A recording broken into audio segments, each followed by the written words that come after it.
નમસ્કાર. Dholka education society સંચાલિત શ્રી શિવશાસ્ત્રી અધ્યાપન મંદિરમાં આજના આ વિડીયોના તાસમાં હું મહંત ગીતાબેનજી દ્વિતીય વર્ષની તાલીમાર્થી બહેનોનું સ્વાગત કરું છું. તાલીમાર્થી બહેનો, આજે આપણે ડીએલએડના અભ્યાસક્રમના ભાગરૂપે કોર્સ 3 પદ્ધતિશાસ્ત્ર અને વિષય વસ્તુ ગુજરાતી ધોરણ 6 થી 8 દ્વિતીય વર્ષમાં પ્રકરણ 2 માતૃભાષાના અભ્યાસક્રમનું સ્વરૂપ અને વિકાસાત્મક આવર્તન પ્રકરણ અંતર્ગત માતૃભાષાના અભ્યાસક્રમના સ્વરૂપના મુદ્દાની ચર્ચા આજે કરીશું. ત્યારબાદ માતૃભાષા અભ્યાસક્રમના 5 હેતુઓની સમજ પ્રાપ્ત કરીશું.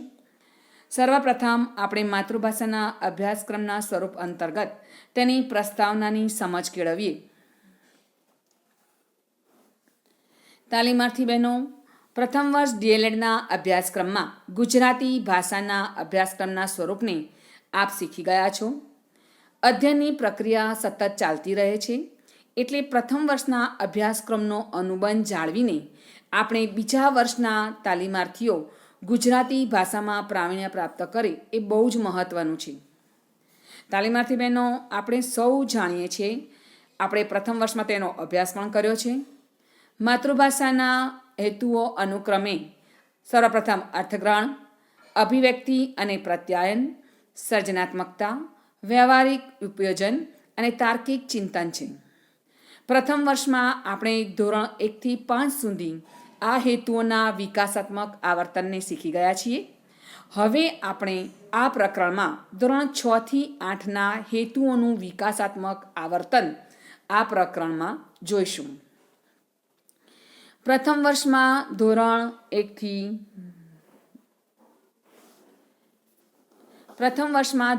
થી 5 સુધીના ભાષા શિક્ષણના અભ્યાસક્રમના સ્વરૂપથી ધોરણ 6 થી 8 ભાષા શિક્ષણના અભ્યાસક્રમનું સ્વરૂપ જુદું પડે છે.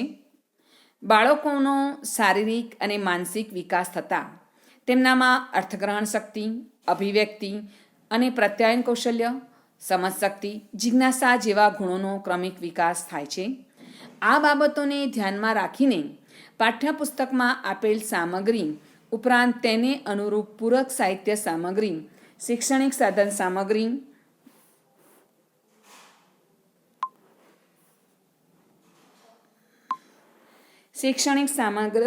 સામગ્રી અને પ્રસારણ માધ્યમોનો ઉપયોગ કરીને તેમનામાં ભાષા કૌશલ્ય કેવી રીતે વિકસાવી શકાય છે તે આ ચેપ્ટર અંતર્ગત આપણે સમજ મેળવવાના છીએ.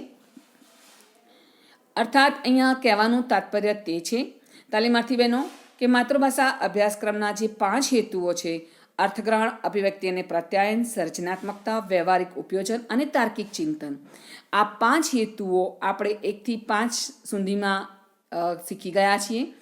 આ પ્રકરણ અંતર્ગત આપણે 6 થી 8માં આ 5 હેતુઓ બાળકોમાં કઈ રીતે વિકાસ પામે છે તેની સમજ આપણે પ્રાપ્ત કરવાના છીએ.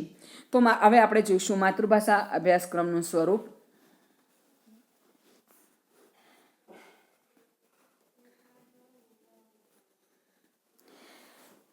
તાલીમાર્થી બહેનો, અહીંયા માતૃભાષાના અભ્યાસક્રમના સ્વરૂપ વિશેની સમજ કેળવવામાં આવી છે. તે સમજાવવા માટે ધોરણ 1 થી 5ના 5 સાથે ધોરણ 6 થી 8ના અભ્યાસક્રમના સ્વરૂપની સરખામણી કરવામાં આવી છે.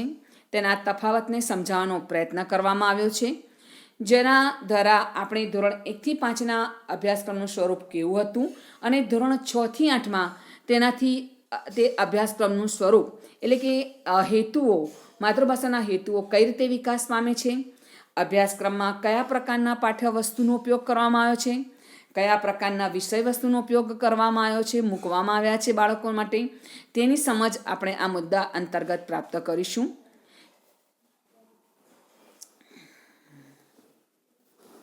ડીએલએડના પ્રથમ વર્ષમાં ધોરણ 1 થી 5 સુધીના ગુજરાતી ભાષાના અભ્યાસક્રમ, તેના હેતુઓ અને હેતુઓનું વિકાસાત્મક આવર્તન આપણે શીખી ગયા છીએ. હવે આપણે આ બીજા વર્ષમાં ધોરણ 6 થી 8ના માતૃભાષાના અભ્યાસક્રમના સ્વરૂપોનો ક્રમિક વિકાસ જોઈશું. તાલીમાર્થી બહેનો, અહીંયા તમે જોઈ શકો છો કે મુદ્દો દર્શાવવામાં આવ્યો છે.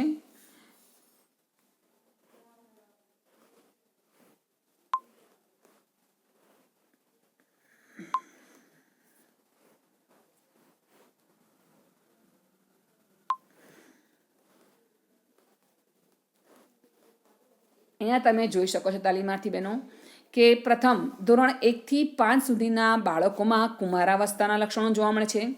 તાલીમાર્થી બહેનો અહીંયા એ સમજાવવાનો પ્રયત્ન થયો છે કે આપણે પ્રથમ વર્ષમાં જે હેતુઓનું વિકાસાત્મક આવર્તન સમજી ગયા છીએ, જે અભ્યાસક્રમના સ્વરૂપની આપણે સમજ પ્રાપ્ત કરી છે, તે ધોરણ 1 થી 5ના બાળકોમાં કયા પ્રકારના લક્ષણો જોવા મળે છે અને ધોરણ 6 થી 8ના બાળકોમાં કયા પ્રકારના લક્ષણો જોવા મળે છે, તેની સમજ પ્રાપ્ત કરીને આપણે અભ્યાસક્રમના સ્વરૂપની સમજ પ્રાપ્ત કરીશું. ધોરણ 1 થી 5 સુધીના બાળકોમાં કુમારાવસ્થાના લક્ષણો જોવા મળે છે. એટલે કે આ ધોરણના અભ્યાસક્રમનું સ્વરૂપ એ કુમારાવસ્થાના લક્ષણોને ધ્યાનમાં રાખીને ઘડવામાં આવે છે. જ્યારે ધોરણ 6 થી 8માં આવતા બાળકોનો શારીરિક, માનસિક અને સાંવેગિક વિકાસ થયેલો જોવા મળે છે.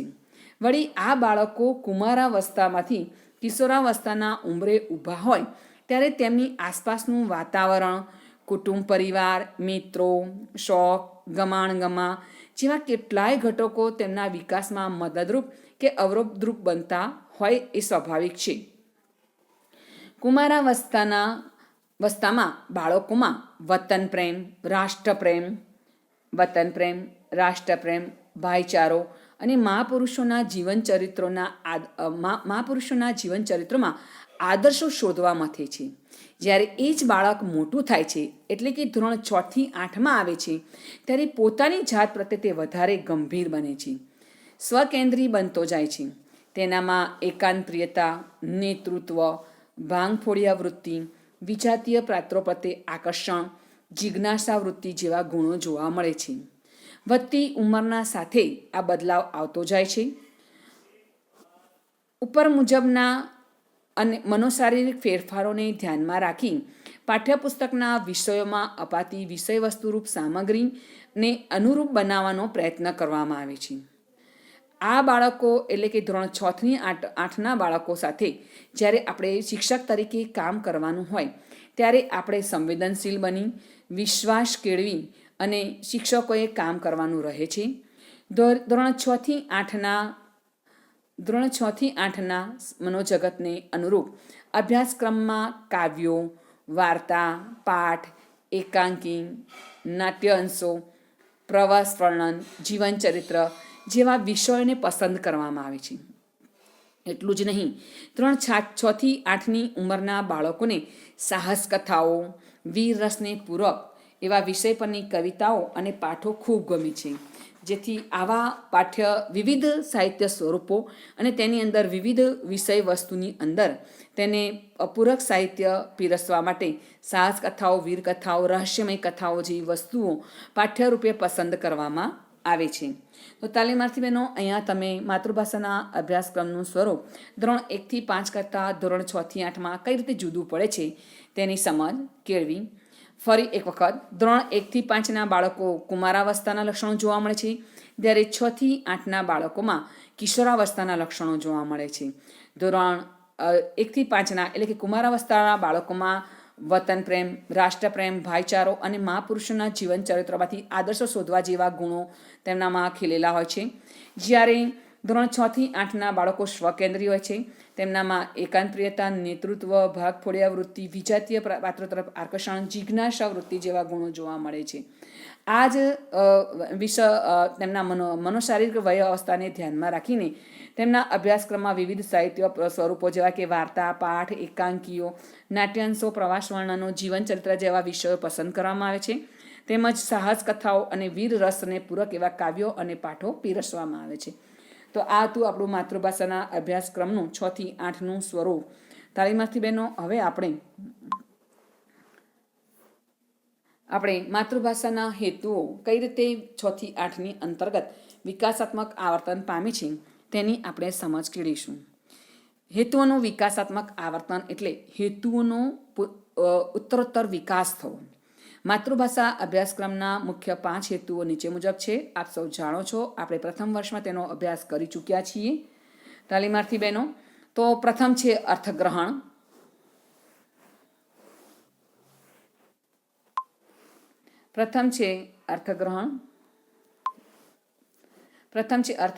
બીજું છે અભિવ્યક્તિ અને પ્રત્યાયન, ત્રીજું છે સર્જનાત્મકતા, ચોથું છે વ્યવહારિક ઉપયોજન અને પાંચમું છે તાર્કિક ચિંતન. આ માતૃભાષાના અભ્યાસક્રમ અનુક્રમે દર્શાવવામાં આવ્યા છે. તાલીમાર્થી બહેનો, આ હેતુઓ એ બાળકોમાં અનુક્રમે વિકાસ પામતા હોય છે. તે મુજબ જ અહીંયા ક્રમ દર્શાવવામાં આવ્યો છે. ચાલો આપણે તેની સમજ પ્રાપ્ત કરીએ. સર્વપ્રથમ આપણે જોઈશું માતૃભાષાના પ્રથમ હેતુ અર્થગ્રહણ.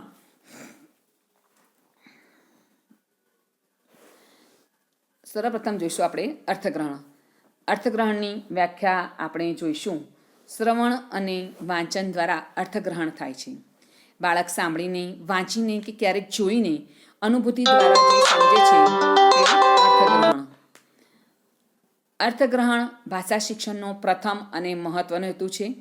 ભાષા શીખવાના મહાવરામાં શ્રવણ અને વાંચન એટલે કે સાંભળીને, વાંચીને તેના દ્વારા બાળકની લાગણીઓ, ભાવો, સંવેદનાઓ, વિચાર કે માન્યતાઓ સ્પષ્ટ થાય છે. આ સમજ કે સ્પષ્ટતા એટલે અર્થગ્રહણ. તાલીમાર્થી બહેનો, આપણે પ્રથમ વર્ષમાં અભ્યાસ કરી ચૂક્યા છીએ. શ્રવણ અને વાંચન દ્વારા અને કેટલુંક જોઈને આપણે મોટાભાગની વસ્તુઓ અર્થગ્રહણ કરતા હોઈએ છીએ. બાળકની લાગણી, ભાવો અને માન્યતાઓ તેના દ્વારા સ્પષ્ટ થાય છે. આ સમજ કે સ્પષ્ટતા એટલે અર્થગ્રહણ. સમજપૂર્વકના શ્રવણ અને વાંચનને અર્થગ્રહણ કહે છે. અર્થગ્રહણ એ તેના પછીના હેતુઓ અભિવ્યક્તિ અને પ્રત્યાયન, સર્જનાત્મકતા, વ્યવહારિક ઉપયોજન અને તાર્કિક ચિંતન જેવા હેતુઓનો તે પાયો છે. તાલીમાર્થી બહેનો, અહીંયા કહેવાનું તાત્પર્ય એ છે કે બાળક કોઈ પણ વિષય વસ્તુ કે વસ્તુનું શ્રવણ અને વાંચન દ્વારા જ્યારે અર્થગ્રહણ કરે છે ત્યારે તેના જ્ઞાનમાં જ્યારે વધારો થાય છે, તેની સમજ પ્રાપ્ત કરે છે, તેના આધારે તે જે તે વિષય વસ્તુ કે વસ્તુની એ અભિવ્યક્તિ અને પ્રત્યાયન કરી શકતો હોય છે. તે જ વિષય વસ્તુના જ્ઞાનની અંદર નવા જ્ઞાનનું ઉમેરણ કરીને સર્જન શક્તિ ખીલવતો હોય છે. ત્યારબાદ મેળવેલ જ્ઞાનનો તે વ્યવહારિક જીવનમાં ઉપયોગ કરીને વ્યવહારિક ઉપયોજનનો હેતુ કેળવતો હોય છે. અને જે તે વસ્તુ અંતર્ગત સંપૂર્ણ સમજ પ્રાપ્ત કર્યા પછી તે જ્ઞાનના અંદર તેના પ્રશ્નો, સમસ્યાઓ પર એ તાર્કિક એટલે કે તર્ક અને અનુમાનો દ્વારા તે નિર્ણય શક્તિ પર પહોંચતો હોય છે કે દાખલા તરીકે કઈ વસ્તુ કેમ બની તેના અથવા તો એના જ્ઞાનના અંતર્ગત એ ઊંડાણમાં ઉતરતો હોય છે. તો આ તાર્કિક ચિંતનનો એ સૌથી છેલ્લો હેતુ છે. પણ આ બધાનો પાયો એ અર્થગ્રહણ છે. અર્થગ્રહણ વિના બીજા હેતુઓ સિદ્ધ કરવા મુશ્કેલ છે. તેથી આપણે કહી શકીએ છીએ તાલીમાર્થી બહેનો અહીંયા કે અર્થગ્રહણ એ બાકીના બધા જ હેતુઓનો પાયો છે. તો આમ આપણે જોયું કે અર્થગ્રહણ એટલે શ્રવણ અને વાંચન દ્વારા અર્થગ્રહણ થાય છે. બાળક સાંભળીને, વાંચીને કે જોઈને કે અનુભૂતિ દ્વારા જે સમજ પ્રાપ્ત કરે છે તેને આપણે અર્થગ્રહણ કહીએ છીએ.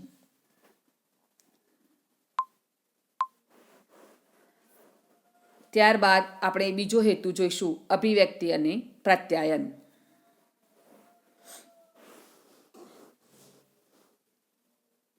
બાળકે શ્રવણ અને વાંચન દ્વારા અર્થગ્રહણ કરેલી બાબતોને વ્યક્ત કરવા અભિવ્યક્તિ અને પ્રત્યાયન બહુ જરૂરી છે.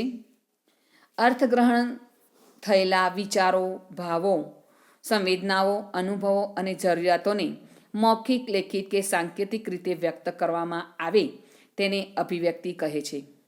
ફરી એક વખત, અર્થગ્રહણ થયેલા વિચારો, ભાવો, સંવેદનાઓ, અનુભવો અને જરૂરિયાતોને મૌખિક કે લેખિત કે સાંકેતિક રીતે વ્યક્ત કરવામાં આવે તેને અભિવ્યક્તિ કહે છે. બીજી એક વ્યાખ્યા જોઈશું. કથન અને લેખન દ્વારા વ્યક્ત થતી બાબતોને અભિવ્યક્તિ કહે છે. બાળકના મનમાં ઉદ્ભવતા વિચારો, પ્રશ્નો, સંવેદનાઓ, માન્યતાઓ, મંતવ્યો કે કુતૂહલ અન્ય વ્યક્તિ સમજી શકે તે રીતે બોલીને, લખીને વ્યક્ત કરવાની કુશળતા તેનો મુખ્ય ઉદ્દેશ છે. તાલીમાર્થી બહેનો, અહીંયા કહેવાનું તાત્પર્ય તે છે કે બાળક જ્યારે અર્થગ્રહણ કરે છે ત્યારબાદ તેનું બીજું પ્રયોજન એ અભિવ્યક્તિનું હોય છે. આ અભિવ્યક્તિ કે પોતાના વિચારોને પ્રદર્શિત જે કરે છે બાળક, તે કાં તો કથન દ્વારા એટલે કે બોલીને કરી શકે છે અથવા તો લેખન દ્વારા તે વ્યક્ત કરતું હોય છે. તો આને કહેવાય અભિવ્યક્તિ. હવે આપણે પ્રત્યાયન વિશેની એટલે કે એનો બીજો અર્થ છે પ્રત્યાયન, તેના વિશેની સમજ કેળવીએ. એક વ્યક્તિ કે વ્યક્તિ સમૂહો દ્વારા વ્યક્ત થતા મૌખિક કે લેખિત ભાવો બીજી વ્યક્તિ કે સમૂહો સુધી પહોંચાડવા એટલે પ્રત્યાયન. ફરી એકવાર, એક વ્યક્તિ કે વ્યક્તિ સમૂહો દ્વારા વ્યક્ત થતા મૌખિક કે લેખિત ભાવો બીજી વ્યક્તિ કે વ્યક્તિ સમૂહો સુધી પહોંચાડવા એટલે પ્રત્યાયન. તાલીમાર્થી બહેનો, પ્રત્યાયન એ આદાન પ્રદાનની પ્રક્રિયા છે. શિક્ષણ અને સમાજ જીવનમાં પ્રત્યાયન દ્વારા અભિવ્યક્તિને વિકસાવવાનું કામ કરે છે. સમાજ જીવનમાં વ્યક્તિ પ્રત્યાયન દ્વારા જ ટકી શકે છે અને પોતાના સંબંધોને વધુ વિકસિત કરી શકે છે. આમ વ્યક્તિ અભિવ્યક્તિ અને પ્રત્યાયન દ્વારા સમાજ જીવનમાં પોતાનો પાયો નાખતો હોય છે.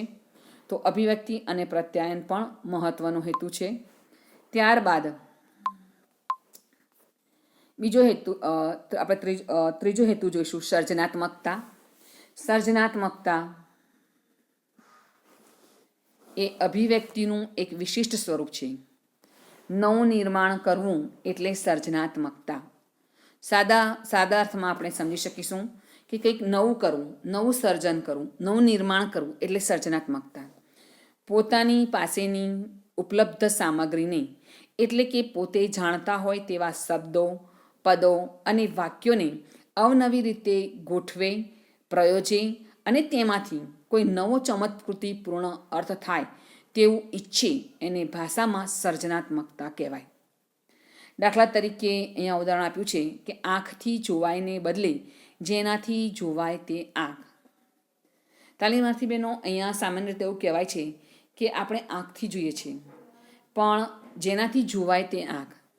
અર્થાત આપણે એક અહીંયા કવિની કાવ્ય રચનાનું એક ઉત્તમ ઉદાહરણને સમજવાનો પ્રયત્ન કરીએ કે કવિ જ્યારે કોઈ પણ કાવ્ય શબ્દો અને અર્થોની ચમત્કૃતિ સાધીને રચતો હોય છે ત્યારે આપણે તેના દ્વારા આપણે એક અલગ જ કલ્પના શક્તિ, અલગ જ દ્રશ્ય આપણને તે દર્શાવવાનો પ્રયત્ન કરતો હોય છે.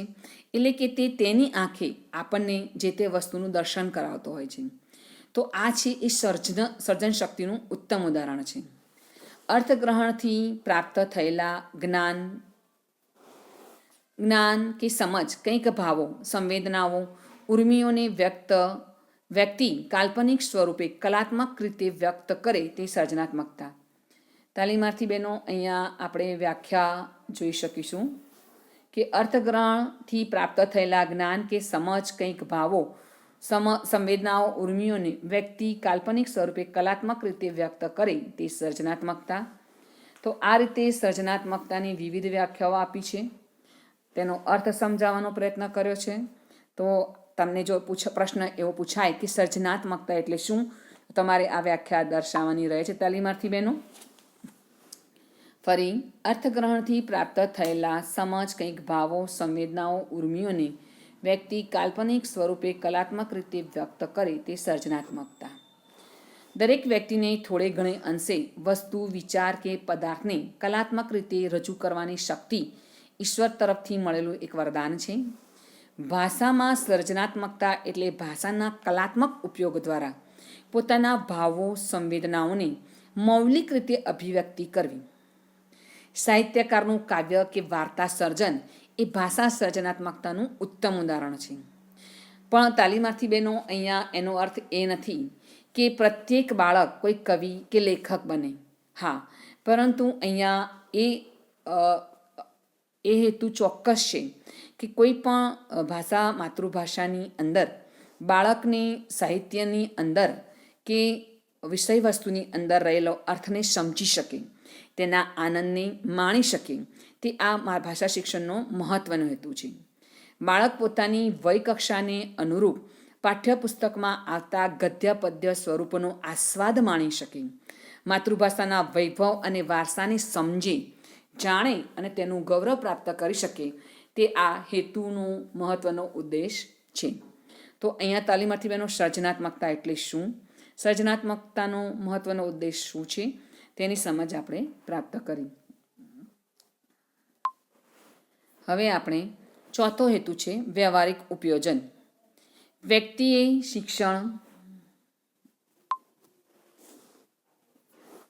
શિક્ષણ પ્રાપ્ત કર્યા પછી મેળવેલ જ્ઞાન, માહિતી, સમજ અને અનુભવનો વ્યવહારમાં ઉપયોગ એની સાચી ફલશ્રુતિ છે. પ્રવર્તમાન અભ્યાસક્રમમાં બાળકોએ મેળવેલ જ્ઞાન અને સમજનો વ્યવહારમાં રોજબરોજના જીવનમાં, સમાજ જીવનમાં ઉપયોગ થાય એ ભાષા શિક્ષણના સંદર્ભમાં વ્યવહારિક ઉપયોજન કહેવામાં આવે છે. ફરી એકવાર, પ્રવર્તમાન અભ્યાસક્રમમાં બાળકોએ મેળવેલ જ્ઞાન અને સમજનો વ્યવહારમાં રોજબરોજના સમાજ જીવનમાં ઉપયોગ થાય એ ભાષા શિક્ષણના સંદર્ભમાં વ્યવહારિક ઉપયોજન કહેવામાં આવે છે. અહીંયા ઉદાહરણ આપવામાં આવ્યું છે કે પૂજ્ય રવિશંકર મહારાજ શાળામાં ભણતા હતા ત્યારે પડોશમાં રહેતા ડોસીમાને પુષ્કળ લખી આપતા. આ એમના પ્રાથમિક શિક્ષણનો વ્યવહારિક ઉપયોજનનો હેતુ પાર પડ્યો તેનું દ્રષ્ટાંત છે. મેળવેલા અનુભવોનું જીવનમાં વ્યવહારિક ઉપયોજન થાય એ ખૂબ જરૂરી છે. ગામમાં ગંદકીના ઢગલા થયા હોય અને આપણે ગ્રામ પંચાયત, નગરપાલિકા કે મ્યુનિસિપાલિટીના આરોગ્ય વિભાગને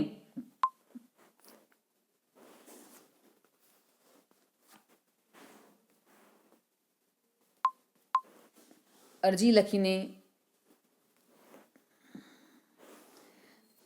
લખીને જાણ કરીએ એ આપણા જ્ઞાનનું વ્યવહારિક ઉપયોજન થયું કહેવાય.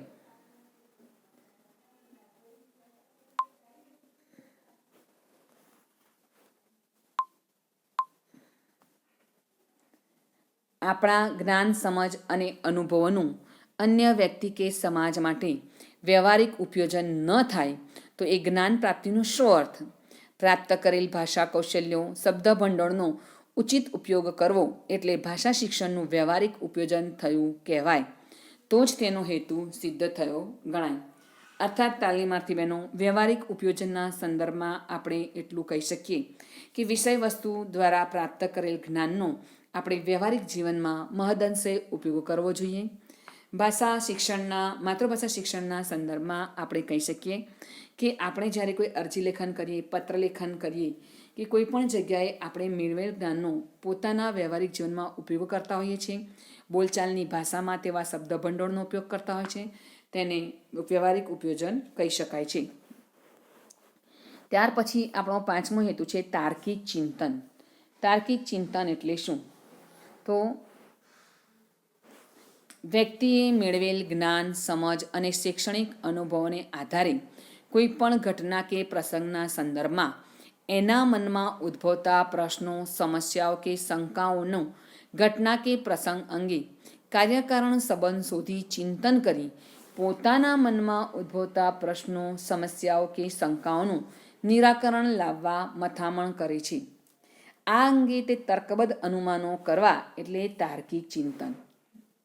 ફરીવાર, વ્યક્તિએ મેળવેલ જ્ઞાન, સમજ અને શૈક્ષણિક અનુભવોના આધારે કોઈ પણ ઘટના કે પ્રસંગના સંદર્ભમાં એના મનમાં ઉદ્ભવતા પ્રશ્નો, સમસ્યાઓ કે શંકાઓનું ઘટના કે પ્રસંગ અંગે કાર્યકારણ સંબંધ શોધી ચિંતન કરી પોતાના મનમાં ઉદ્ભવતા પ્રશ્નો, સમસ્યા કે શંકાઓનું નિરાકરણ લાવવા મથામણ કરે છે. આ અંગે તે તર્કબદ્ધ અનુમાનો કરે છે, જેને કહેવાય તાર્કિક ચિંતન. તાલીમાર્થી બહેનો, અહીંયા એક સાદું ઉદાહરણ લઈ શકીએ કે એક ડિટેક્ટિવ એટલે કે એક જાસૂસ પોતે મળેલી તાલીમ દ્વારા એ તાલીમની આધારે તે જે તે કેસ હિસ્ટ્રીને સોલ્વ કરવા માટે જ્યારે પ્રયત્ન કરે ત્યારે તે પોતાના જ્ઞાનનો તેની અંદર ઉપયોગ કરતો હોય છે. તેના આધારે તે તર્કબદ્ધ અનુમાનો કરતો હોય છે, તેને કહેવાય તાર્કિક ચિંતન. અને એ કેસ હિસ્ટ્રી તે સોલ્વ કરવા પ્રયત્ન કરતો હોય છે અનુમાનો દ્વારા. તો આ એનું ઉદાહરણ છે. એ સિવાય ભાષા અંતર્ગત આપણે ઉદાહરણ જોઈશું ત્યારે તાર્કિક ચિંતન વ્યક્તિની બુદ્ધિકક્ષા અને વયકક્ષાને અનુરૂપ વૈજ્ઞાનિક અભિગમ આધારિત હોય છે. તે જરૂરી છે. એટલે કે વ્યક્તિ જે તર્કબદ્ધ અનુમાનો કરે તે માત્ર કાલ્પનિક ન હોવા જોઈએ, પરંતુ તે વૈજ્ઞાનિક અભિગમ દ્વારા એટલે કે ચોક્કસ ઠોસ વસ્તુના આધારે તે અનુમાનો કરતો હોય અને તે પ્રશ્નોને સોલ્વ કરવા પ્રયત્ન કરતો હોવો જોઈએ. તાર્કિક ચિંતન વ્યક્તિના ભાષા કૌશલ્યો અને તેની બૌદ્ધિક ક્ષમતાઓને બરાબર કશે છે. તેનામાં ઉદ્ભવતા પ્રશ્નો, જિજ્ઞાસા, કુતૂહલ, કલ્પના, ધારણા અને મંતવ્યોનું પ્રગટીકરણ તાર્કિક ચિંતનના આધારે થાય છે. પોતાની પાસે પ્રાપ્ય માહિતીનું પૃથ્થકરણ અને તુલના કરી મેળવેલ અનુભવને આધારે તે અનુભૂતિમાં ફેરવે છે. આ અનુભૂતિનો પાયો એ તાર્કિક ચિંતન પર આધારિત હોય છે. દાખલા તરીકે અહીંયા ઉદાહરણ મૂકવામાં આવ્યું છે કે પદાર્થ પાણીમાં તરે છે. આ સમજવા જ્યારે આપણે બરફનો ટુકડો પાણીમાં તરે છે તે પ્રયોગ કરીએ, પણ એ ટુકડો ઓગળી જતાં પાણી બની જાય છે. એ તે તેલનું ટીપું પાણીમાં તરે છે એ વાત પ્રયોગ દ્વારા કે તાર્કિક ચિંતનથી સમજાય છે. તો તાલીમાર્થી બહેનો, આ રીતે કોઈ પણ વસ્તુને સમજવા માટે તે વસ્તુ કેમ બન્યું, એની પાછળના કયા કારણો જવાબદાર છે અને વ્યક્તિ એ કારણોને તર્કબદ્ધ અનુમાનો દ્વારા ચોક્કસ ઠોસ વિષય વસ્તુનો અનુબંધ કેળવીને પ્રશ્નો અને સમસ્યાઓને શોધવા પ્રયત્ન કરી અને તેની સમજ પોતે સ્વયં પ્રયત્નથી પ્રાપ્ત કરે, તે અહીંયા તાર્કિક ચિંતનનો મહત્વનો ઉદ્દેશ છે. તો તાલીમાર્થી બહેનો, અહીંયા તમે માતૃભાષાના અભ્યાસક્રમનું સ્વરૂપ જોયું. આપણે ફરી એક વખત સમજી લઈશું. માતૃભાષાના અભ્યાસક્રમના મુખ્ય 5 હેતુઓ: અર્થગ્રહણ, અભિવ્યક્તિ અને પ્રત્યાયન, સર્જનાત્મકતા, વ્યવહારિક ઉપયોજન, તાર્કિક ચિંતન છે. આ 5 હેતુના અંતર્ગત 1 થી 5ના અભ્યાસક્રમનું સ્વરૂપ કુમારાવસ્થાને ધ્યાનમાં રાખીને ઘડવામાં આવે છે, જ્યારે 6 થી 8ના અભ્યાસક્રમનું સ્વરૂપ એ કિશોરાવસ્થાને ધ્યાનમાં લઈને ઘડવામાં આવ્યું છે. 6 થી 8ના બાળકોને ધ્યાનમાં રાખીને વિષય માતૃભાષાના અભ્યાસક્રમના સ્વરૂપમાં વિવિધ સાહિત્ય સ્વરૂપો જેવા કે કાવ્યો, વાર્તા, એકાંકી, નવલકથાઓ, પ્રવાસ વર્ણનો, જીવનચરિત્રો જેવા સાહિત્ય સ્વરૂપો મૂકવામાં આવ્યા છે. મોટાભાગે 6 થી 8ના બાળકોને સાહસ કથાઓ અને વીરરસને પૂરક કાવ્યો અને પાઠો ગમે છે. ત્યારબાદ માતૃભાષાના હેતુઓ જેવા કે અર્થગ્રહણ, અભિવ્યક્તિ અને પ્રત્યાયન, સર્જનાત્મકતા અને વ્યવહારિક ઉપયોજન અને તાર્કિક ચિંતન, આ 5 હેતુઓ અનુક્રમે કઈ રીતે વિકાસ પામે છે, તેની સમજ વિકાસ પામે છે, તે અંતર્ગત સૌપ્રથમ તેનો અર્થ સમજવાનો પ્રયત્ન આ તાસમાં કરવામાં આવ્યો. અર્થગ્રહણ એટલે શું? અભિવ્યક્તિ અને પ્રત્યાયન એટલે શું? સર્જનાત્મકતા એટલે શું? વ્યવહારિક ઉપયોજનનો શું હેતુ છે? તાર્કિક ચિંતન એટલે શું? આમ માતૃભાષાના અભ્યાસક્રમનું સ્વરૂપ અને માતૃભાષાના અભ્યાસક્રમના 5 હેતુઓની અર્થ વિશેની સમજ આપણે આ તાસમાં પ્રાપ્ત કરી. આશા છે કે તમને ઘણું બધું સમજ તમે આ તાસમાં પ્રાપ્ત કરી હશે. તાલીમાર્થી બહેનો, ફરી મળીશું બીજા એક વિષય વસ્તુની સમજ સાથે. નમસ્કાર. અસ્તુ.